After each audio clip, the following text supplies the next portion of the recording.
সময়ের পরিক্রমায় পরিবর্তন হচ্ছে ঈদ আনন্দের ধরন। তবে ৯০ দশকে যারা শৈশব কাটিয়েছেন, নিঃসন্দেহে তাদের ঈদ আনন্দ ছিল নিখাদ আনন্দে ভরপুর। তখন কোরবানি ঈদ মানেই বড়দের সঙ্গে হাটে গিয়ে কোরবানির পশু কেনা, কোরবানির পশুর আদর যত্ন করা, আরও কত কি। ৯০-এর দশকে শৈশবের কোরবানির ঈদ স্মৃতিগুলো স্মরণ করিয়ে দিতে থাকছে সানজিদা আজিজের ডেস্ক রিপোর্ট। এখন সব ঈদ মানেই নতুন পোশাক কেনার হিড়িক। তবে ৯০ দশকে কোরবানি ঈদ আনন্দ ছিল কেবলমাত্র কোরবানির পশুকে কেন্দ্র করেই। তখন কেবল রোজার ঈদেই ছিল নতুন জামা কেনার পর্ব। কোরবানি ঈদের কিছুদিন আগে থেকেই অস্থিরতা শুরু হয়ে যেত, কখন কেনা হবে কোরবানির পশু। অবশেষে যখন আসত পশু কেনার প্রতীক্ষিত সময়, তখনই শুরু হয়ে যেত বাবা চাচাদের সঙ্গে হাটে যাওয়ার বায়না। তবে হাটে গেলে গরুর গুঁতো খাওয়ার ভয় দেখাতেন তারা। তারপর সৌভাগ্যক্রমে হাটে যাওয়া হলে শুরু হতো দরদাম করে সাধ্যের মধ্যে পশু কেনার পালা। সেই পশু হাট থেকে বাড়ি নিয়ে আসার মুহূর্ত কি যে আনন্দের। আর যারা হাটে যেতে পারত না, তাদের অপেক্ষা থাকত কখন বাবা চাচারা আসবেন হাট থেকে। এই অপেক্ষার আনন্দ হয়তো বর্তমান প্রজন্ম বুঝবে না। সাধ্যমতো কোরবানির পশু আনার পরই যেন শুরু হয়ে যেত ঈদ আনন্দ। তারপর কয়েকদিনের জন্য সেই পশুর আদর যত্নের দায়িত্বটা পালন করতে কিন্তু বেশ ভালোই লাগত। দূর দূরান্ত থেকে ঘাস এনে পশুকে খাওয়ানোর মজাই ছিল আলাদা। তারপর বাড়ি বাড়ি গিয়ে কোরবানির পশু দেখার ব্যাপারটাও ছিল অনেক মজার।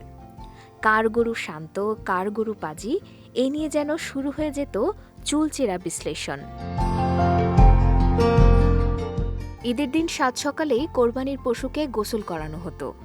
আগেই ধার তোলা দা, ছুরি, বটির ধার পরখ করিয়ে নিতেন বড়রা। তা দেখে ছোটদের মনটাও খানিকটা খারাপ হয়ে যেত। তারপর গ্রামের পুকুরে সবাই মিলে গোসল করে নামাজে যাওয়ার পালা। তবে সে সময় রোজার ঈদের মতো কোরবানির ঈদে ছিল না কোনো সালামির পর্ব। নামাজের পরে শুরু হতো পশু কোরবানির পালা। আর এই সময়টা ছিল ছোটদের জন্য ভীষণ বিষাদময়।